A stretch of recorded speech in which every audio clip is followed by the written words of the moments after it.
I can't believe that after 30 years, I got diagnosed with dyslexia. After so many exam struggles, failures, so many hurdles along the way, and I'm here to tell you how you can use dyslexia as your superpower.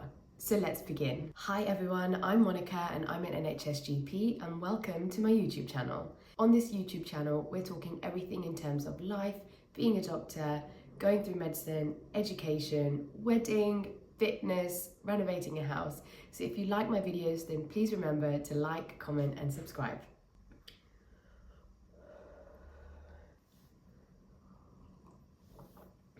After sharing my previous video on how I got diagnosed with dyslexia as an adult, the feedback from you all on Instagram and on here has been truly amazing and you have been so supportive.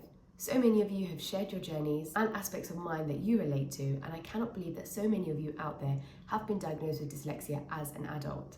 In my previous video, I discussed how I got diagnosed with dyslexia at the age of 30, and we looked back at some of my warning signs through my education after 18 years of school, 6 years of medical school, and 6 years after being a doctor. I also mentioned that I had a dyslexia assessment, and in that it highlighted certain aspects that I struggle with. I've tried to understand how they affect my revision, my learning, and me on a daily basis, and use that to my advantage. So one of the aspects that I struggled with and that was highlighted during my assessment was verbal short-term memory or verbal working memory. So verbal short-term memory or verbal working memory is the memory that we use when we hear information and then we have to do something about it. It can affect a person's reading because say we read a long sentence or a paragraph, it's the working memory that allows the person to hold on to the information that they've just read and then start to combine it with the information that comes later. I've really struggled with verbal short-term memory, and I've definitely noticed it when I read a long sentence or a paragraph. It's almost like I read the words and each word makes sense, but together it doesn't make sense and I can't retain it.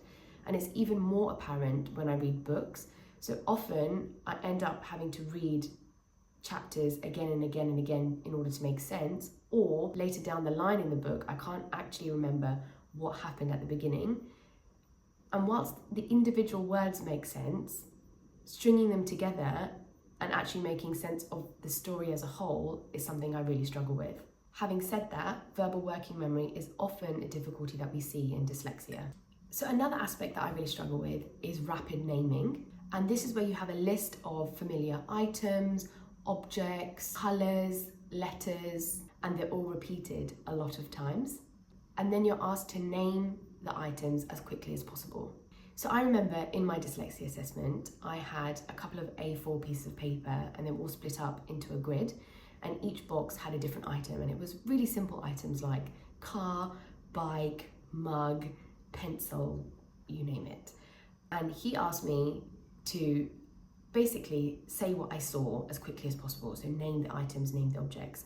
And I remember I was reading it out and I was like, yeah, I'm really fast. Like this is my event. If this was my athletics, this is my event. And I was reading them out and I was like, car, mug, pencil, bike, trolley. And I think it was after about a minute and a half of naming them, he was like, okay, you can stop now. And I was like, okay, great. Like clearly finished early because I'd done really well. And he said to me, it was quite slow. And I thought to myself, but I'm going really quickly. And I felt like there wasn't a delay when I was looking at the object, processing what it was and then trying to say it.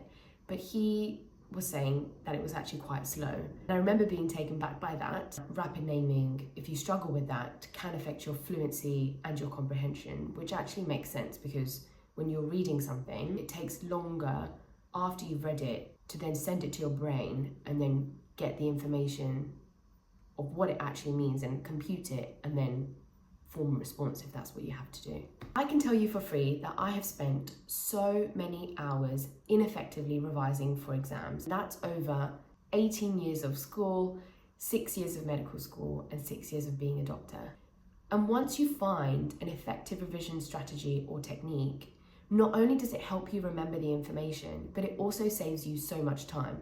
So I thought I would share how I changed my revision techniques now knowing that I have dyslexia. Step one would be to make a plan. It needs to be realistic, it needs to be detailed, and it needs to be flexible. In my personal experience, I find that I succeed more when I make a plan, mostly because it avoids me procrastinating and holds me accountable. I found being flexible is really important, and that's because when you're revising alongside having a busy job, having a life, having other responsibilities, you need to be able to factor in when your revision may not go to plan. Your revision needs to be realistic around your day-to-day life. I found my exam date and then I worked backwards. I broke it down into what large topics do I need to cover, and I estimated how long each topic would take. And then I made a visual timetable. So I'm the kind of person that loves writing rather than typing on my phone. I feel like my pen and my finger has a memory, and that's why I love writing things out. So I made a visual timetable, writing it out on a calendar with colours, post-it notes, highlighters, you name it. And I started by putting in the date of the exam. I blocked out times where I wasn't available to revise, i.e. work, gym classes, coffee dates, and then I filled in the detail with the topics I wanted to cover. I used colours for different subjects, but also for different learning styles. When I first revised for my initial exam, the method that I used, which I have spoken about before, was that I would read the NICE guidelines, read a textbook, make some notes, learn those notes, and then make more notes. This time around, whilst I'd already had that foundation knowledge, so I'd already done some of the work, not all of it was retained in the brain. How can I make my learning different and also more fun and more likely for me to retain the information? So I bought A3 pieces of paper, felt tip pens, made really visual notes. So before it was just A4 lined paper with a biro. This time I wanted to make it more fun and more visual. I also relied on YouTube videos, so there's a lot out there, especially for the GP written exam, and I used to pop that in my ears with my headphones and make my visual notes at the same time. Switching my revision up and not only relying on my own reading, which we know now that I struggle with, meant that I was also using things like visuals and audios to keep my brain on its toes essentially and make my revision more fun. So moving on from that, I would also say number 2 would be to mix it up. If you got to this point and you have dyslexia, then you know that reading alone is probably not the best revision strategy for you. And the reason why is because a bored brain is unlikely to develop a very good memory. Think about your brain and think about how can I make it fun for you to not only learn this information, but retain it. And this is what I really try to focus on when revising the second time round. I know that I am a visual person. I like colours, I like writing things down. So I thought I would combine those aspects that I enjoy to keep it exciting for my brain. So some of the study methods I used were colourful posters, A3 pieces of paper, felt tip pens, made posters, and then plastered them around the house. I also used videos. So there are so many resources already available on YouTube specifically for my exam. And not only was it visual stimulation, but also audio, which I found really worked for me. So one of the other aspects I focused on was mind maps. So I would write my topic middle of the piece of paper, and then I would try and see how much I could remember in terms of that topic. So say for example, eczema. And then I would try to see how much I remembered about that topic, and I would stem off subtopics. So things like etiology of eczema, diagnosing eczema, investigations, treatment and management plan. I would see what I'd remembered, what I forgot to remember, and what I needed to work on next time round. Another way I mixed it up, and I actually realised I've been doing this for a long period of time, is reading my notes out loud. So after creating all these visual posters, all these mind maps, one of the things I would do is to read my notes out loud. I would look at my poster, try and visualize it in my mind, and then read out what I remembered. And for some reason, I found hearing me saying it out loud was another way of stimulating my brain to retain some information. And one of the last things I did was past papers.